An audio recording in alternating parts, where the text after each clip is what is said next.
Wall Street veteran Bernard Madoff has been arrested and charged with running a $50 billion Ponzi scheme. Congress wants to know what caused the Enron meltdown. Now, while the collective rage currently is focused on WorldCom, Tyco CEO Dennis Kozlowski was convicted of looting hundreds of millions of dollars. This is one of the biggest fraud cases ever. Their president's a crook. Well, I'm not a crook. Find out more on this week's episode of White Collars, Red Hands. It is no secret that the United States of America ranks low when it comes to public education. As of right now, the USA is ranking 12th in the world in terms of education, which sounds high when you think about all the countries in the world, but out of all the developed countries, I don't know if I necessarily believe that we're actually 12th. The American Society of Civil Engineers, they give 100,000 public school buildings in America a D+. So out of all the schools in America, 100,000 of them get a D+. School buildings are old, districts are underfunded, and teachers are burnt out. In the United States, schools are funded through the federal government, state government, and local property taxes, even though this was deemed unconstitutional. It is not a surprise that some districts are worse than others. Today, we look at Detroit Public Schools and the scandal that shook the district in the mid-2010s. Who was responsible? What happened? Find out on this week's episode of White Collars, Red Hands. Heck yeah, 12th, exactly where we want to be. I don't know about you, but I'm always aiming for 12th place. Hey man, it's just enough to not get cut, but not good enough that you have too high of expectations. Yeah. Right? 12th is where the wealth. Yeah, you get to come in, you get to coast. You know, Yeah. people don't expect a lot out of you, so when you do a good job, people are like, They're like, oh my God. wow, America made a good decision. A good one. But then you could always, like, if you fuck up, you can just say, well, We are 12. there's 11 countries better than us in education. Why aren't they doing better? Right. You know, what do you expect from us? Well, what do you expect from us indeed? Well, welcome back to another episode of White Collars, Red Hands. I am Kashan. And I'm Nina. This week, we are talking about education. We're talking about an education scandal, I should say. Education, if you have been listening to this podcast, is something that is important to me. Even though I'm dumb, you would probably be shocked to find out that I care about education. I work in education. I work for the fourth largest public school district in this country. Used to be third, now it's fourth. Puerto Rico surpassed us. Wow. Isn't that interesting? Maybe they just have one for the entire... It's for the whole country. Well, country, Commonwealth, whatever it is. Yeah. I don't know. Island. So it's probably just like a really large space. Yeah. It's New York. It's New York, LA, Puerto Rico, Chicago. Yeah. So this is a very interesting episode. It's an episode that I found very infuriating given the fact that I work in education. And I think that you all should be infuriated by it too. So let's get started. Today we're going to be talking about, like I said, Detroit Public School District. This is not the first time that the city of Detroit has been featured on an episode of White Collars, Red Hands. We covered the crimes of Mayor Kwame Kilpatrick on a past episode, which, if you haven't listened to that episode, go back and watch it. It is, that was a fun one. An interesting one, and one of our most viewed TikToks. one of our more viewed YouTube videos too. Yeah, so, there we go. But can't have shit in Detroit, right? That's the whole thing. So, not a lot of good happens in Detroit. No. You see that video, right? Someone's porch gets stolen, and they're like, literally their porch gets stolen. They're like, someone stole my porch. You can't have shit in Detroit. What the fuck? They stole their porch. Yeah, I guess their porch was like one of those ones that is like kind of detached, like it was built up to like a double wide or something, and they just took the porch. That is insane. Yeah, okay. I've been to Detroit one time, and I'm good for the rest of my life. Sorry for everyone listening in Detroit, but I'm good. I heard you guys are doing better, but there's a lot of shit talk about the city, but one of these days. I truthfully haven't been there in like 17 years. So right when Kwame Kilpatrick was there, and a bunch of people were leaving the city, right? So or he was more recent, maybe. But I remember from that episode. I was there in 9th grade. I was there for a church thing. I do remember in that episode though that a lot of people were leaving the city. That was their big thing, right? Yeah. There was like a lot of people leaving the city to go elsewhere with the decline of like the the automobile industry. Oh yeah, when the automobile industry fell in Detroit, there was a mass exodus. So it's like their whole infrastructure is not great. Because No. There's a lot of dilapidated buildings. Detroit needs a facelift. Okay. So unfortunately today, like I said, we're going to be focusing on Detroit Public Schools. It is no longer called Detroit Public Schools. It is called Detroit Public Schools Community District. They changed the name. They changed the name in 2016. But I'm going to be referring to it as Detroit Public Schools throughout this episode because... Why add more words? I don't know. For no reason. I don't know. Community district? What is? I don't know. What does that even mean? I don't know. It doesn't make sense. But I'm going to be calling it Detroit Public Schools throughout the episode because that's what it was called at the time of these crimes. The district was founded in 1842, so it's been around for like 181 years or something like that. Detroit's public schools has 110 schools in the district and has about 50,000 students. This has really gone down over the decades. In the 70s, the district had 270,000 students. But as Kashawn and I literally just talked about, the decline of the city accounts for a huge change in the student body. Also, it does not account for all the students that are in charter schools as well as students who attend private schools. Those nerds. Yeah, fucking nerds. They don't count. They have an 18-to-1 ratio between students and teachers, which is not horrible. It's a decent ratio. Here's the thing. You probably know. What's good for that? Like what number would people be like, oh, this is a pretty decent ratio? I don't know what you actually want. Like 12 to 1? Something like that? Probably is a bit better. Yeah, the lower the ratio is between student and teacher, obviously the better. Yeah. I support a 1-to-1 ratio. I think every student should get one teacher. That would be a perfect world. Elect me to the Chicago Public School District Board of Education. Well, you just missed the election. So start immunity and elect me to the board of the Chicago Public School Board of Education. So Detroit Public School, not a very rich district. 59% of the students are on free or reduced lunch. The district does have a revenue of almost $900 million, which, like I said earlier, comes from state, federal, and local funding. The district spends about $16,000 to $17,000 per student per year. What? That sounds high. Is that not high? I don't know what's normal. What are they doing? I got freaking books that were like 17 years old. Well, now they don't have books. Well, at least in Chicago, we don't have books. See? So they should save money. Like, you do have books, but at least us, like the math book, it's like a lot of worksheets that you tear out. And then, like, most of the stuff is done online. Like, they all have their own Chromebook or iPad or something like that. It's provided for them, though? Mm-hmm. Okay, well, maybe that's... Yeah, that's where I think some of this cost is coming. Plus, a lot of... Especially, I would imagine a district like Detroit provides a lot of food for their students. So... And if you have, like, any programs, like, for...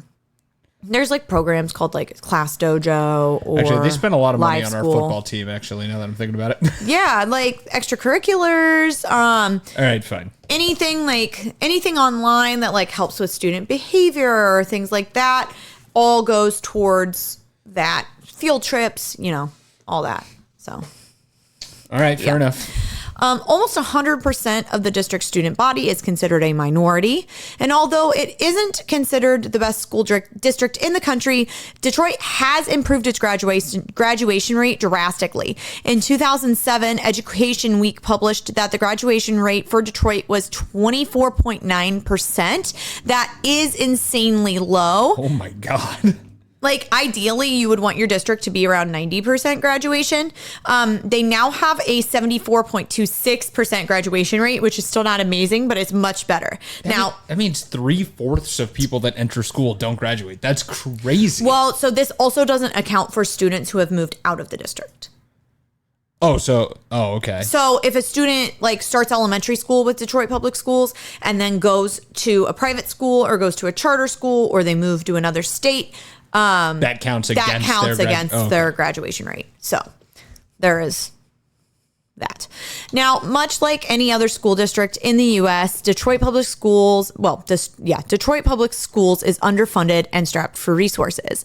This is what caused school principal Ron Alexander to reach out to the Ellen Show. Whoa, jump scare surprise appearance of Ellen DeGeneres in this episode? She's in this episode. All right. Ellen was doing a segment where she and the home improvement store Lowe's would donate money to a school in need. Ron Alexander was the principal of Spain Elementary School. He was on Ellen, or reached out to Ellen, telling her about how he was principal of a school that was absolutely deteriorating. And it was. The ceiling tiles were falling off the ceiling. There was mold all over the gym floor, which made the gym completely unusable. They had the gym roped off. And kids couldn't even go into the gym because there was mold all over the floor. There were rodents running throughout the school, and teachers and students were getting sick from the conditions in the building. And Spain Elementary was considered the worst building in all of Detroit public schools. Which bar was already low. And it sounds like this building should literally be condemned. Yeah. People should not be allowed in here. And they're like, hey, you know what? Let's send a bunch of kids in this thing. Yeah, unfortunately, there's a lot of schools in a lot of places where there's a ton of mold in there. The school I currently work at, we definitely have cockroaches. There have been mice in there. The paint falls off the ceiling regularly. You just gotta give the landlord special and just paint all the cockroaches and rodents white, so that you can't see them when they're running along the walls. And then our floor tiles keep coming up. But we can't touch them when they come up because there's asbestos on them. Yeah. Oh my God. Everything's trying to kill you in school. This is wild. Yeah. The gym teacher said that this kid was throwing a ball at the wall, and then the wall broke and chunks of the wall came out. And then the kid came up to him and he had white stuff all over his hands and his mouth. And the gym teacher was like, what the fuck? What is wrong? And the kid when the wall broke, the kid started eating the wall. Yo, this kid is gonna have mesothelioma, man. 100%. He might be entitled to financial compensation. The gym teacher told me there was horsehair in the wall. It was there was horsehair. Because that's how old the building is. Our building was built in 1898. Dude, we got asbestos in our school walls. We have lead in the water. This is telling you, Chicago's wild, man. I'm telling you. Detroit has to be just as bad and probably worse. Principal Alexander went on Ellen to ask for help, and Ellen surprised the school. Well, Ellen and Lowe's surprised the school with $500,000. It was the largest giveaway in Ellen Show history at the time. I don't know if she ended up donating more at any point, but at the time that was the largest giveaway she had ever done. When Alexander found out the news, he couldn't help but dance when he was awarded the money, and he couldn't believe that someone would be so generous to his school. I mean, actually, he did that same Trump double jerk-off dance, which was kind of cool. He did. They played the YMCA. It was really dope. They played the YMCA? Because that's what he did the double jerk-off I didn't know dance that was to YMCA. I didn't know it was to the YMCA. He does it to every song, but he plays the YMCA a lot. So. Interesting. I would say all across the world, but definitely all across the country in the United States, principals and teachers are often seen as saviors for their schools. Ronnie Sims was another principal at Detroit Public Schools. It's documented that he had this program for 5th grade boys that he called the Gentlemen's Club. Does he know what a Gentlemen's Club is? I don't know. He was just he's like, we are young. These are young gentlemen. This is a club. It will be the Gentlemen's Club. Yeah. And then maybe he just didn't know that that's the name for a strip club. I don't know. I don't know. But this Gentlemen's Club helped the boys focus on respect and communication to help them become better members of society and helpful in their home and their communities. And it also had strippers. I wonder if they went to the Landing Strip, which is, or at least in 2000, whatever I was there, was a strip club in Detroit. How did you know that? You said you were in 9th grade. There was a billboard. Okay. There was a billboard. We were in the church bus, and we passed it, and my friend and I were fucking dying. I guess for a church bus would definitely be a talking point for sure. I was like, ah! And my youth pastor and head pastor were like, stop laughing at that, and we couldn't stop laughing at that. And then I remember we drove past this building that was all boarded up, and I was like, oh, it looks like you could get shanked in there. And they were like, how do you even know what that is? And I was like, I watch a lot of Law and Order SVU. You guys ever watch the show Prison Break? You ever watch Prison Break? Did you ever watch Cops? Well, I don't think they're shanking people on Cops. I hope not. The principals were very involved with the students district-wide. They would know their students by name, they had a good rapport with the parents, and they were well trusted within the school community. And despite the hard work of principals, teachers, and staff, Detroit Public Schools was still strapped for cash. They would ask for funds for supplies, and there wouldn't be any funding for the supplies. And since the district is mostly funded by the government, outside people saw this as a way to make money. Don't worry, the Gentlemen's Club has raised $500 for the school in the form of all singles for some reason. For some reason. They spend like anything else. Now, this is when a man named Norman Shy enters the scene. Norman Shy was a businessman who grew up in Northwest Detroit and attended Detroit Public Schools himself. He founded Allstate Sales, which was a school supplies company, not to be confused with the insurance company. One of his biggest clients was Detroit Public Schools. He was actually given an award for being one of the top suppliers in the district. Shy supplied school supplies, he supplied desks, other furniture. He would even help support field trips for students. In 2009, the Michigan State Legislature installed an emergency manager who makes financial decisions for the district. Now, this emergency manager ended up enacting a policy that made it so that principals could sign and delegate finances at the building level. Before, vendors were chosen by the district, and they were like, okay, these are the people that you can buy things from. And then you have to choose what you want from those vendors. But when this new policy came into place, principals were able to choose their own vendors and choose what was best for their own schools. Does that make sense? Yeah, I could see how that'd be worse financially, though, because at the district level, you could probably sign a deal that says you could get things for cheaper as long as the entire district is buying from the same vendor. Yeah, probably. But I understand the need for being like, it's not one size fits all. Like, different schools have different needs. Yeah, absolutely. Absolutely. I'm pretty sure Chicago Public School does not operate like this. I'm pretty sure they're like, this is who you can buy stuff from, because I subbed and went building to building to building for a really long time. And I would see the same supplies at each school. Yeah. Now, sometimes like the websites that they use are different, but... Yeah, I mean, I do see the benefit specifically from like a financial aspect, but especially when you have a district as large as these, where you're talking about hundreds of schools versus like a district where I grew up that they had like 3 or 4 school buildings. So I also feel like there might be some abuse that comes out of this based on how you're setting this up. So I mean, I definitely don't want to choose a side. In theory, this was good, like Kashawn said, in theory, but if this would be good if the principals were honest and did the right thing. However, it gave principals power that they weren't used to having, and it made schools ripe for fraud. Many principals chose to work with Norman Shy because of his history with Detroit Public Schools. Shy would sit with principals and go through the catalogs with them, and this was good for his business, and principals were recommending him to other principals. And this right here, it's one of them pencil sharpeners that sits on the end of, you mount it with screws, and then you have to hand crank it, and it hurts the little kids' wrists a lot. But it teaches them character. Here are all the erasers that just rip through the paper instead of actually erasing things. And here's the paper towels that make the desk wetter somehow. Anyway, how much you want? Here's the paper towel. Here's the toilet paper that makes your ass bleed. Yeah, so you can either get the one that makes your ass bleed or the one that your fingers rip right through it. Which one do you want? I'll take fingers through for $400. Oh my God.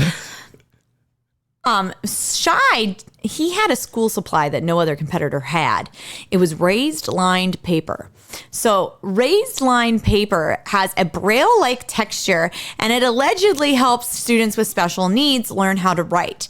Shy conspired with the principals to inflate the invoices with the raised line paper, billing schools for more than what was delivered. So Shy would order like $10,000 worth of raised line paper. He would only deliver $8,000 worth of raised line paper to the school. And then he and the principals would split the difference. This is such a stupid thing to choose. Like, I know. Like, why this weird niche product? Just do pencils or something. You're going to find out. Okay. So raised line paper was the perfect supply to do this because the paper was a supply that was getting used constantly. So schools would always be ordering paper. It was hard to prove that it wasn't being used. Shy was also vague on his invoices, making it hard to see how much paper he was actually delivering. He would say that the quantity was 40, but it didn't show how much paper that actually was. How much paper did you deliver? I told you. 40. 40 what? Papers. Might have been 41. Now that you mention it. Shy kept detailed records of the amounts that he was paid by Detroit Public Schools, and then the percentage, he kept the percentages that he would give to the principals. And the kickbacks were generous. He would pay some of them as much as 40 to 60%. So what would happen was he would order this, deliver the product, he would have the extra money. The principals would then call Shy and he would tell them the balance of what they had. He would then give the principals cash, gift cards, or he would pay people to do home improvements on the principals' homes. That only happened in one person's case that I saw, Clara Flowers. That was the only one I saw. I really like the idea of him coming and be like, hey, thank you so much for deciding to engage in this felonious bribe with me. You have a couple of options for how you're going to get your payment. So it can be cash, a gift card, or we have these lovely marble countertops that would look great on your island. On your home. You're just okay. To make sure things looked official and for tax purposes, Shy would have the principal request gift cards on the school letterhead. And it would be alleged that they were for things like a at the raffle school. Or something. Or for supply, or for stuff at the school. Oh, okay. So he was using the stolen money for the gift cards, but then because the principals were requesting these gift cards on a letterhead, he was then using that as a tax write-off because it looked like he was giving it to them, which is so illegal. This little scheme turned Shy filthy rich. He had an 11,000 square foot mansion. The mansion had 9 bathrooms, 4 kitchens, a movie theater, a swimming pool, and a 2-story library. Oh, geez. Even though he was stealing money from children who didn't have books for a library. Hey. It all came crashing down in 2016 when an internal audit was done at Mumford High School, finding Principal Kenyatta Wilburn Snap in hot water. Wilburn Snap had accepted around $60,000 in bribery and kickbacks in the scheme. During an audit, a discrepancy was found in the school supplies, and they realized that this was not an isolated issue at one school. An interview with Shy the FBI ended up getting involved. And then an interview was done with Shy, and it was obvious that more schools were involved. A search warrant was issued for Shy's home, and inside they found folders of detailed documents that clearly laid out the scheme and that he was conducting with 13 different schools in the district. And inside the folders were each principal's accounts with Shy.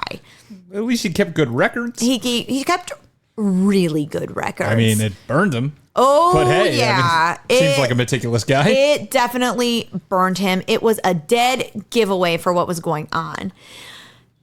So he agreed to work with the feds. He gave the feds voice messages and text messages that he had between the principal. There was one voicemail with a principal, Josette Buendia of Bennett Elementary School, where she was checking with Shy to make sure that he received money for school supplies. Or that, she called him, make sure he received the money for the school supplies.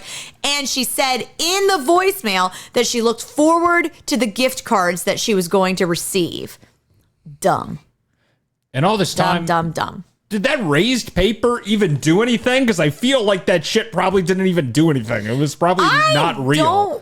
really, like, I saw pictures of it, but like I've never seen raised line paper, and I don't really know how it is allegedly helping children. Is it supposed to like keep you in the lines because there's like tactile feedback? Probably. That seems like bullshit, though. Like, I feel like if you really wanted to, you'd still just draw over the lines. I feel like my right? students would still draw over the line. Like, it does not matter. Yeah. Also, what if you need to draw a lowercase j? You're fucked. That goes over a line. You're fucked. Doesn't make sense. Shai ended up working with the police to catch principals in the act. He wore a hidden camera when meeting with principals. Principal Buendia, the woman who left the voicemail, was caught on tape taking $3,000 in gift cards from Shai.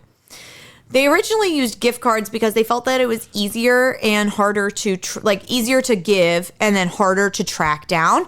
But unfortunately for them, every gift card has an electronic trail, so they knew exactly what the principals were spending the gift cards on. Buendia was caught using the gift cards for personal use, such as massages and shopping. There was a lot of charges to X videos on this. Damn. Oh my God. That's crazy. Isn't this site free? What the hell?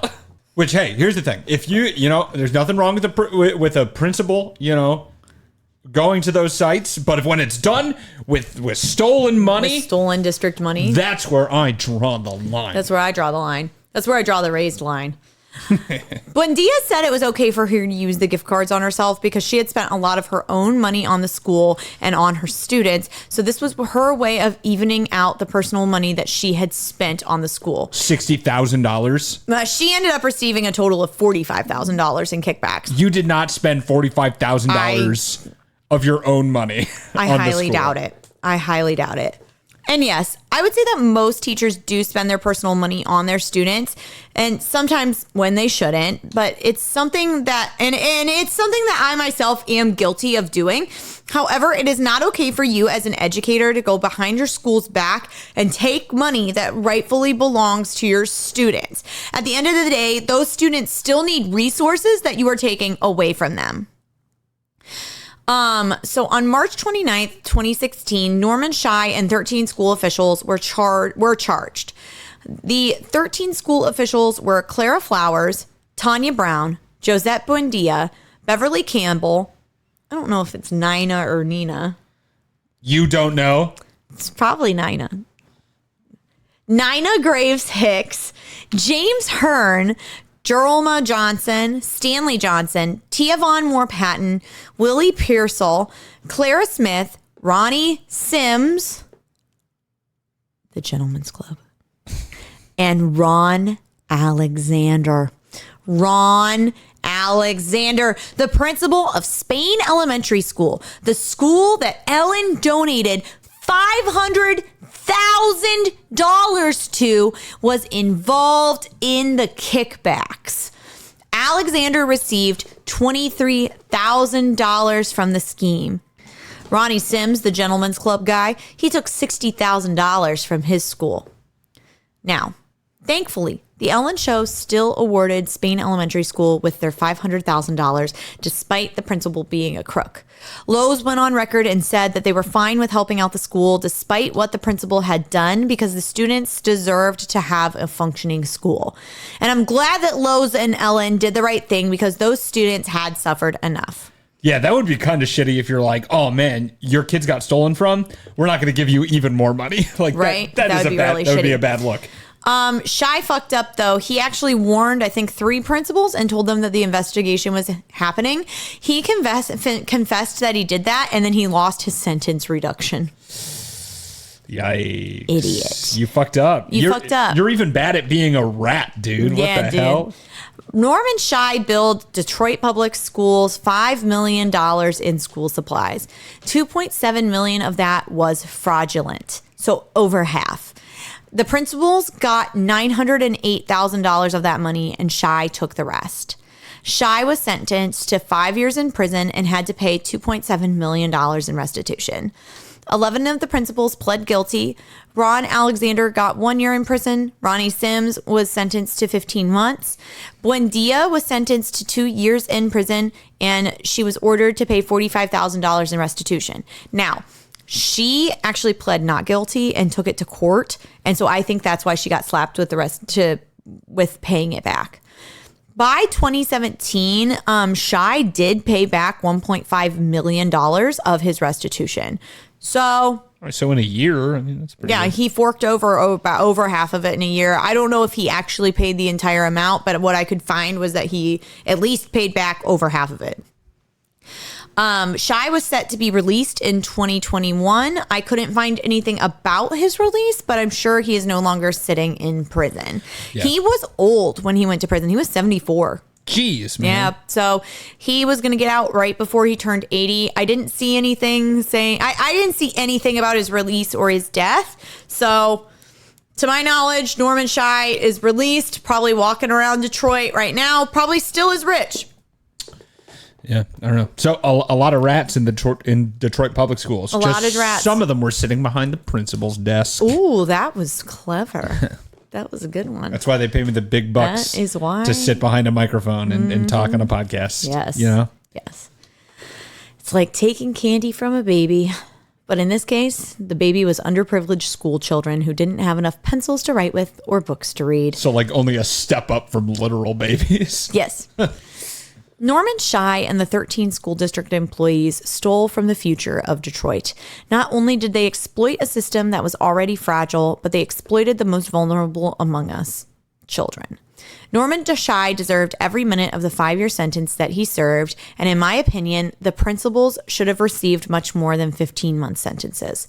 They are the ones who walked into their dilapidated schools every single day, knowing that they couldn't provide their students with what they needed, and instead of pouring into their students' lives, they took what was meant for them. Norman Shai and every school employee who was involved with this scandal should be ashamed of themselves, and I hope that shame follows them throughout the rest of their lives. Do you happen to know what the salary would be for like a principal in one of these schools? So I looked up what a first-year teacher would make in Detroit Public Schools right now. So this is as of 2024. It looks like with an undergraduate degree, bachelor's degree, first-year teachers make $55,000. So what would you expect a principal to make? I would expect. I know in Chicago public schools they make between $120,000 and $160,000. The average principal base salary at Detroit public schools is $127,000 a year. Okay, so they're definitely not hurting for money. They can't. No, this is like they can't make the argument that they're underpaid by the school district, so that's why they needed to steal this money, right? Yeah, no, they Ugh. Yeah, your job is really, really hard. And yeah, you earn every penny of that $120,000. And there is an argument that, yeah, you probably are a little bit underpaid considering that most principals have at least a master's degree. However, you are not making $40,000 a year. You are not even making $60,000 a year. You are making well over 6 figures in Detroit, which is not it's not cheap. Nowhere is cheap right now. They have nice neighborhoods in Detroit, obviously. It's a big city. Yeah. But you are making a good salary. There was no reason for these people to steal this money. And I even sometimes, I'm not making anywhere close to 6 figures, but I work at an underprivileged school. I know that my salary, I make twice as much as most of our parents make. So then as a school principal who makes over $120,000 a year, you're making over double of some of your students' household incomes, even with 2 parents. So to then steal that much money, more than what your students' parents make in a year, is despicable. It's gross. Oh, well, yeah. Yeah, it's really fucked up. And it's also really hard. It really makes the kids lose a lot of trust. So many of our students, especially in these kind of schools, deal with a lot of trust issues. They deal with a lot of authority issues for very good reasons. And when you do something like this makes them no longer trust people in authority. It makes Miss Buendia, she even said being a elementary school principal, I have 500 of my biggest fans. My school, my students love me. And then she turns around and takes $45,000 from those students. Well, it seems kind of narcissistic to say that Well, in the beginning, but yeah. that's fine. Yeah. But like they do, the kids, like if you are a consistent person who shows up, you don't even have to be nice all the time. Yeah. Like kids will love you because they don't have that. A lot of them don't have that at home. I had a very cool principal in high school. Yeah. I really liked him. So I liked mine, and then he tried to purchase a child for sex, so that kind of ruined it for me. oh But my God. you know, and then my other principal, she wasn't too bad, but she died of leukemia. Okay. Superintendent was cool too. But anyways, I digress. Anyway, with that very sad, Sorry, I didn't mean to ruin it. I always do. Let's get Always the do it. outro. Let's get out of here. All right. Well, thank you so much for listening to this episode. If you liked what you were listening to and you want more of it, what are you doing? I don't know. Just, Okay. I'm not looking at you. whatever I want to do. You can find us on social media. We are on Facebook.com/WhiteCollarsRedHands. We are on Twitter at WhiteCollarsPod. We are on Instagram at WhiteCollars_RedHands. We are on TikTok at WhiteCollarsRedHands. We are also on YouTube at, you guessed it, White Collars Red Hands. If you want another free way to support us, you could leave us a rating. We love 5-star reviews, but a honest review is good too. You can rate us on Apple Podcasts as well as Spotify. If you want another great way to support us is by telling a friend. If you hear that people want to listen to a new podcast, you can be like, hey, I got the one for you. It's called White Collars Red Hands. If you hear a white collar crime story and you're like, oh my God, I want to hear Nina and Kashawn talk about that, definitely send it our way. We try to do one fan submitted episode every single season. You can send that to us by DMing us on our social medias, or you can send us an email at whitecollarsredhands@gmail.com. If you want an unfree way to support us, you could go over to our website, whitecollarsredhands.com. You can click on the merch tab. It'll take you to TeePublic. I am wearing my White Collars Red Hands hoodie. I've had this for a while now, so it's a little bit beat up. But we didn't talk about it, but we just had our 4-year podiversary in October. oh my God! Halloween was 4 years, so we missed our anniversary. That's when you know you've been doing it a long time. We have been doing the show since 2020. Yeah. So when we were sharing a microphone in the height of a pandemic. Oh my God, yeah. We used one microphone for the first 7 episodes, I think. Yeah, that was bad. bad. It's wild. And now look at us. Now look at us. We have a ring light. All right. We have a ring light. This isn't a professional studio, but Not yet. Not yet. One day though. We've progressed. We have. Right? We really have. All right. I'm proud of us.